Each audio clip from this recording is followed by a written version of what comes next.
Hello class third बच्चों, कैसे हैं आप सब। मुझे उम्मीद है कि आप लोगों ने अपनी गर्मियों की छुट्टियों को खूब इंजॉय किया होगा और उसके साथ साथ आपने अपना काम भी पूरा किया होगा। तो बच्चों, मैं आपको ये बताना चाहती हूँ कि अब आपके जो फर्स्ट टर्म एग्ज़ाम्स हैं वो बहुत जल्दी शुरू होने वाले हैं और फर्स्ट टर्म एग्ज़ाम में आपका अभी तक जितना भी असाइनमेंट गया है, अभी तक तो आपकी गर्मियों की छुट्टियों से पहले 8th असाइनमेंट गया था, लेकिन अभी आपका 9th और 10th असाइनमेंट यानी कि 2 असाइनमेंट और जाएंगे और 1 से लेकर के जो 10वां असाइनमेंट है उन्हीं के बीच में से ही आपके जो फर्स्ट टर्म का सिलेबस है वो आएगा।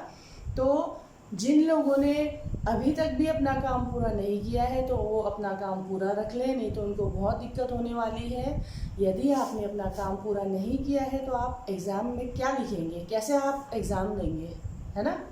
तो आप कोशिश करिए कि जल्दी से जल्दी आपके जितने भी पेंडिंग असाइनमेंट्स हैं उनको ख़त्म करें, फटाफट से कंप्लीट करें और अपने टीचर्स को भेजें। ठीक है बच्चों।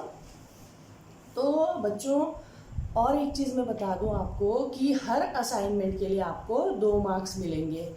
तो आपके जैसे 10 असाइनमेंट जाएंगे तो टोटल आपका जो असाइनमेंट्स के मार्क्स होंगे वो 20 मार्क्स, है ना, 20 मार्क्स का होगा और जो आपका फर्स्ट टर्म का पेपर होगा वो 40 मार्क्स का होगा। तो टोटल हो गए 60 मार्क्स, 20 मार्क्स असाइनमेंट के और 40 मार्क्स आपके फर्स्ट टर्म के। और एक चीज़ और कि आप लोगों को आपका जो ये एग्ज़ाम होगा ये कम्प्लीटली ऑफलाइन होगा। जैसे आपको लास्ट ईयर शीट लेने बुलाया, आंसर शीट लेने के लिए कुछ दिन पहले बुलाया था, उसी तरह से स्कूल में बुलाया जाएगा 9 से 10 बजे के बीच में सुबह, और सारे बच्चे अपने अपने पेरेंट्स के साथ आंसर शीट लेने आएंगे। ठीक है। यदि कोई बच्चा खुद नहीं आता है या अपने पेरेंट्स के साथ नहीं आता है और सिर्फ उसके पेरेंट्स आते हैं तो उनको आंसर शीट नहीं दी जाएगी। तो कहने का मतलब ये है कि आंसर शीट लेने के लिए बच्चों का स्कूल में प्रेजेंट होना कंपलसरी है। ठीक है बच्चों। और आप लोगों में से अभी भी कुछ बच्चे ऐसे जिन्होंने बिल्कुल भी असाइनमेंट्स नहीं भेजे हैं, तो अब यदि उनको एग्ज़ाम में मार्क्स लाने हैं, अच्छे मार्क्स लाने हैं, तो उनको असाइनमेंट तो करना ही पड़ेगा। ठीक है। लेकिन अब आपके पास टाइम भी बहुत कम है, तो कोशिश करिए कि अपने असाइनमेंट्स को जल्दी से जल्दी पूरा करके हमें भेजिए। ठीक है बच्चों। तो आज मैं क्लास थर्ड में व्याकरण पुष्प का पाठ 9 जो कि क्रिया है उसको समझाने जा रही हूँ। आज हम क्रिया पढ़ेंगे। ठीक है बच्चों। तो आज हम क्रिया पढ़ेंगे और सब बच्चे पेज नंबर 47 निकालिए। ठीक है बच्चों। क्रिया, जिसको इंग्लिश में वर्ब भी बोलते हैं, आप लोगों को पता होगा, आप लोगों ने पिछली क्लास में भी पढ़ा होगा, है ना। तो क्रिया का शाब्दिक अर्थ क्या होता है? कार्य या काम।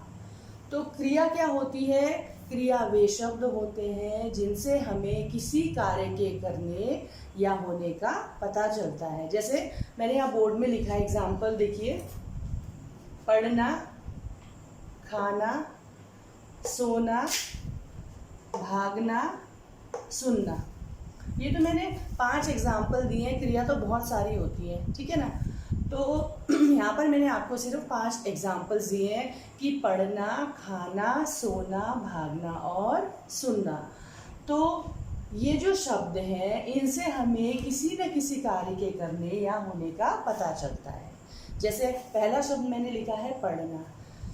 बच्चे विद्यालय में पढ़ाई कर रहे हैं। तो बच्चे कौन सी क्रिया कर रहे हैं? विद्यालय में पढ़ने की क्रिया कर रहे हैं, पढ़ रहे हैं।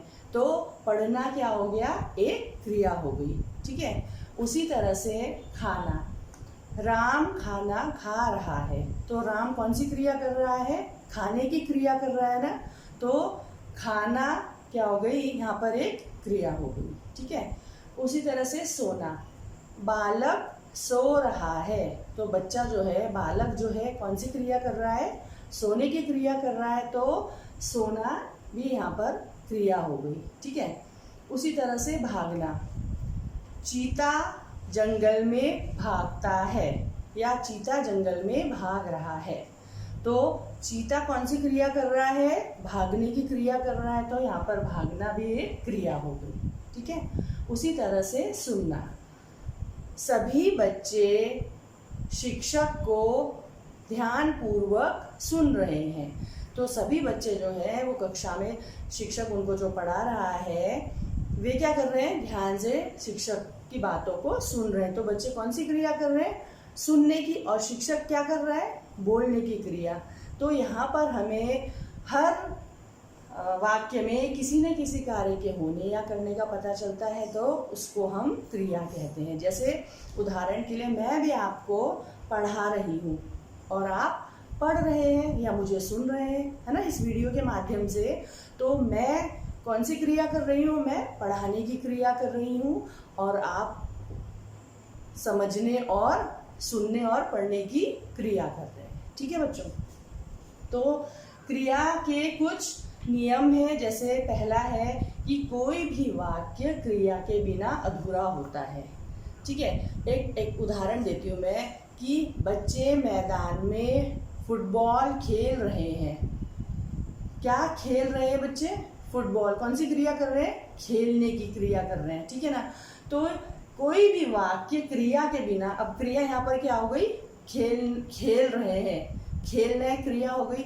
यदि मैं इस वाक्य से कि बच्चे मैदान में फुटबॉल रहे हैं, मैंने क्रिया हटा दी, खेल रहे था तो मैंने खेलना हटा दिया, खेल हटा दिया, तो सेंटेंस क्या बना, बच्चे मैदान में फुटबॉल रहे हैं। तो ये कितना अजीब सा वाक्य लगा, सुनने में भी कितना अटपटा, है ना।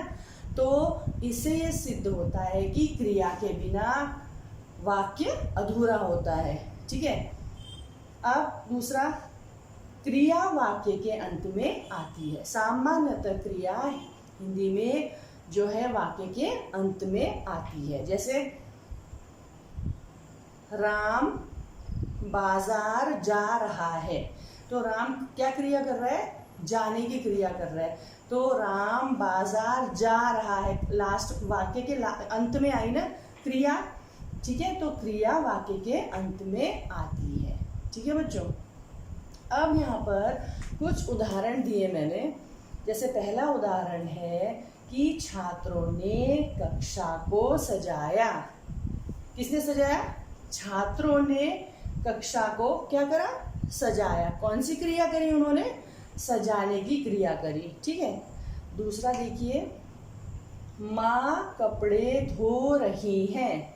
यहाँ पर माँ कौन सी क्रिया कर रही है, कपड़े धोने की क्रिया कर रही है, तो धोना क्या हो गया, ये भी एक क्रिया हो गई। ठीक है। उसी तरह से तीसरा उदाहरण देखिए, दीपक पत्र लिख रहा है। दीपक यहाँ पर कौन सी क्रिया कर रहा है, लिखने की क्रिया कर रहा है। क्या लिख रहा है वो, पत्र लिख रहा है, तो दीपक पत्र लिख रहा है। तो जैसे ये पहले वाक्य में था सजाया, दूसरे में था धोना या धो, और तीसरे में था लिखना। तो सजाना, धोना और लिखना, ये तीनों क्या हो गई, क्रियाएं हो गई। ठीक है बच्चों। तो जैसे अब आपकी जो पुस्तक है, इसमें यहाँ पर देखिए कुछ रंगीन शब्द दिए गए हैं, मैं उनको पढ़ती हूँ, आप लोग अपनी पुस्तक में ध्यान से देखिए। आज हमारे घर में मेहमान आए हैं, तो मेहमान ने कौन सी क्रिया करी, आने की क्रिया करी, तो आना एक क्रिया हो गई। ठीक है। माताजी रसोई में मेहमानों के लिए भोजन बना रही हैं, तो माताजी कौन सी क्रिया कर रही हैं, भोजन बनाने की क्रिया कर रहे हैं, तो बनाना एक क्रिया हो गई जो माताजी द्वारा की जा रही है। ठीक है। उसी प्रकार पिताजी उनके साथ बातचीत कर रहे हैं, तो पिताजी मेहमानों के साथ कौन सी क्रिया कर रहे हैं, बातचीत करने की क्रिया कर रहे हैं। ठीक है। उसी तरह अगला देखिए, दादाजी व दादी जी पूजा घर में पूजा कर रहे हैं। तो दादाजी और दादी जी जो है कौन सी क्रिया कर रहे हैं? पूजा करने की क्रिया कर रहे हैं। तो जो ये वाक्य, यहाँ पर कुछ वाक्य जो दिए गए हैं, उन वाक्यों में जो रंगीन शब्द है वह किसी न किसी काम के होने के बारे में बता रहे हैं या किसी न किसी काम के करने का संकेत दे रहे हैं। जैसे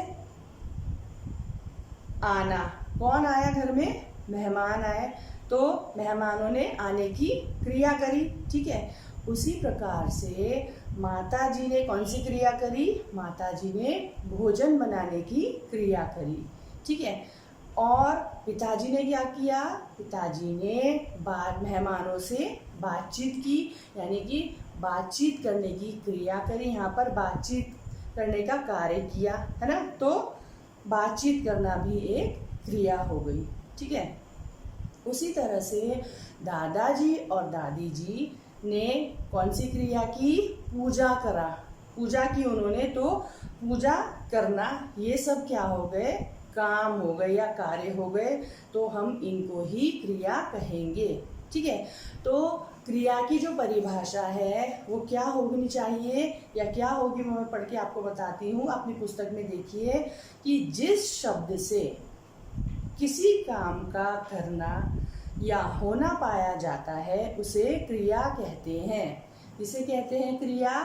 जिन शब्दों से किसी काम के करने या होने का पता चलता है उसे हम क्रिया कहते हैं, ठीक है। तो अभी मैंने जैसे आपको यहाँ पर पढ़ाया था बोर्ड में कि कोई भी वाक्य क्रिया के बिना अधूरा होता है। कोई भी जो वाक्य है, यदि उस वाक्य में क्रिया नहीं है तो वह जो वाक्य है वह अधूरा माना जाएगा, वह पूरा नहीं माना जाएगा, ठीक है। और दूसरा पॉइंट है, हिंदी में सामान्यतः क्रिया वाक्य के अंत में आती है, ठीक है। अभी मैंने आपको उदाहरण देके समझाया था कि बच्चे मैदान में फुटबॉल खेल रहे हैं। तो बच्चे क्या कर रहे हैं? खेल रहे हैं, है ना। तो खेलना एक क्रिया हो गई। तो जो क्रिया है वो वाक्य के अंत में आई है, ठीक है।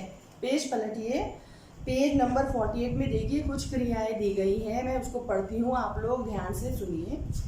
खेलना, पढ़ना, सोना, गाना, देना, लेना, दौड़ना, रोना, हंसना, नाचना, लाना, बनाना, सुनना, उड़ना और पकड़ना। तो ये सभी क्या है? कुछ क्रियाओं के नाम हैं, ठीक है बच्चों। तो अब पेज नंबर 49 में देखिए, यहाँ पर ये जो दिए गए प्रश्न उनको मैं आपको पढ़ के बताती हूँ, समझाती हूँ मैं आपको उसको। ये वाला जो है सेकंड प्रश्न, उसको देखिए कि इसमें ये दिया गया है कि सही क्रिया चुन करके रिक्त स्थानों की पूर्ति कीजिए। तो आपको यहाँ पर ऑप्शन दिए हैं 2, ठीक है। उसमें से आपको जो सही क्रिया है उसको चुन करके यहाँ पर रिक्त स्थान में भरना है। तो पहला है, हम सब कल सिनेमा देखने डैश, ठीक है। तो और 2 ऑप्शन कौन से दिए गए? जाएगा एक ऑप्शन है और दूसरा है जाएंगे। तो यदि हम ये सेंटेंस बोलते हैं, ये वाक्य हम बोलेंगे कि हम सब कल सिनेमा देखने, क्या आएगा? जाएंगे, ठीक है। तो सही जो क्रिया यहाँ पर जाएंगे होगी। हम ऐसे तो नहीं बोलते ना कि हम सब कल सिनेमा देखने जाएगा। आपने कभी सुना है ऐसा? हम कभी बोलते हैं ऐसा? ऐसा नहीं बोलते ना, क्योंकि ये जो क्रिया ये गलत है। तो सही जो क्रिया आएगी यहाँ पर वो आएगी, हम सब कल सिनेमा देखने जाएंगे, ठीक है बच्चों। ख, मामा जी हमारे घर मिठाइयाँ डैश। ऑप्शन देखिए, लाया या लाए। तो यहाँ पर जो सही ऑप्शन है वो क्या है?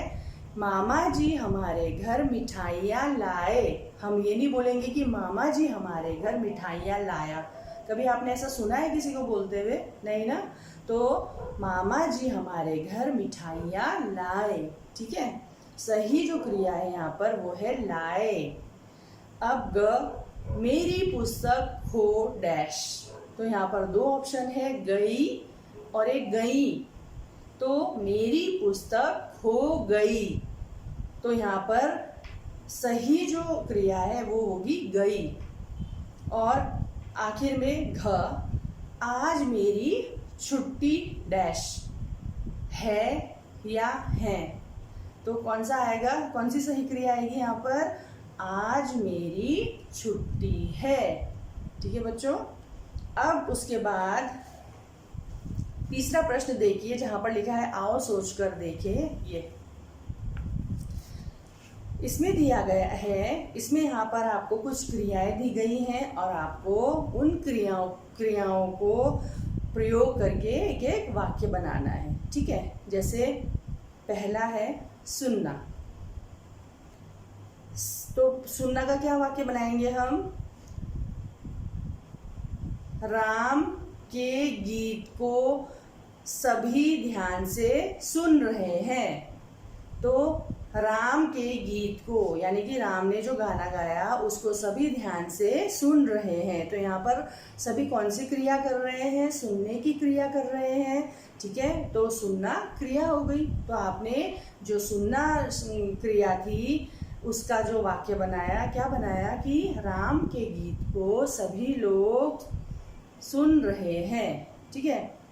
उसके बाद देना, देना का क्या होगा, माता जी ने मुझे फल खाने को दिए। माता जी ने कौन सी क्रिया करी, फल देने की क्रिया करी ना। ठीक है। तो माता जी ने बच्चे को फल दिया, यानी कि कौन सी क्रिया हो गई, देने की क्रिया। उसी तरह से बनाना, यानी कि बनाना जो क्रिया है उसका क्या वाक्य बना सकते हैं हम कि माताजी रसोई घर में खाना बना रही हैं। तो माताजी यहाँ पर कौन सी क्रिया कर रही है, बनाने की क्रिया कर रही है। तो हमने कौन सा वाक्य बनाया, बनाना शब्द को लेकर के या बनाना क्रिया को लेकर के कि माताजी रसोई में खाना बना रही हैं। ठीक है। उसके बाद अंत में है पकड़ना। पकड़ना का क्या वाक्य हो सकता है कि बच्चे तितली पकड़ रहे हैं। बच्चे कौन सी क्रिया कर रहे हैं, पकड़ने की क्रिया कर रहे हैं। तो हमने पकड़ना जो क्रिया है उसको लेकर के कौन सा वाक्य बनाया कि बच्चे तितली पकड़ रहे हैं। ठीक है बच्चों। तो मुझे उम्मीद है कि आप लोगों को ये पाठ अवश्य ही समझ में आ गया होगा। आप लोग एक बार इस पाठ को घर में अच्छे से एक बार और फिर से पढ़िएगा। ठीक है। और बच्चों अपने समय का सदुपयोग करते हुए अब आप अपने जो फर्स्ट टर्म एग्ज़ाम है उसकी तैयारी में जुट जाइए। फटाफट से अपना जो भी पेंडिंग काम है, जो भी आपका काम अधूरा है, उसको पूरा करने की कोशिश कीजिए। और जल्दी से जल्दी अपना काम जैसे जैसे आपका पूरा होता जाता है आप लोग अपने अपने सब्जेक्ट टीचर्स को अपना जो असाइनमेंट है वो सबमिट कराइए। क्योंकि आपको सिर्फ असाइनमेंट ही नहीं करना है, उसको आपको लर्न भी करना है। और अभी तक आपके 8 असाइनमेंट गए, अब आपके 9 और 10 असाइनमेंट जाएंगे, यानी टोटल आपके 10 असाइनमेंट हो गए। ठीक है। इन्हीं 10 असाइनमेंट के बीच में से ही आपका जो फर्स्ट टर्म का एग्ज़ाम होगा वो आएगा। तो जितना अभी तक पढ़ाया गया है उसको अच्छे से एक बार रिवाइज कर लीजिए। ठीक है। और आंसर शीट लेने के लिए बच्चों का आना कंपलसरी है स्कूल में। ठीक है। तो आपको मैसेज आ ही जाएगा, लेकिन फिर भी एक बार हम आपको रिमाइंड करा दे रहे हैं कि बिना बच्चे के आंसर शीट नहीं मिलेगी। ठीक है बच्चों। और एग्ज़ाम आपका ऑफलाइन होगा जैसे लास्ट ईयर हुआ था। ठीक है। तो एग्ज़ाम के लिए ऑल द बेस्ट। और बच्चों अपने समय का सदुपयोग करो और अपनी जो पढ़ाई है उसको लेके आप थोड़ा सा सीरियस हो जाइए। ठीक है बच्चों। अब हम नेक्स्ट वीडियो में मिलते हैं और मैं इसी से संबंधित आपको गृह कार्य दूंगी। ठीक है। तब तक अपना ख्याल रखिए। बाय।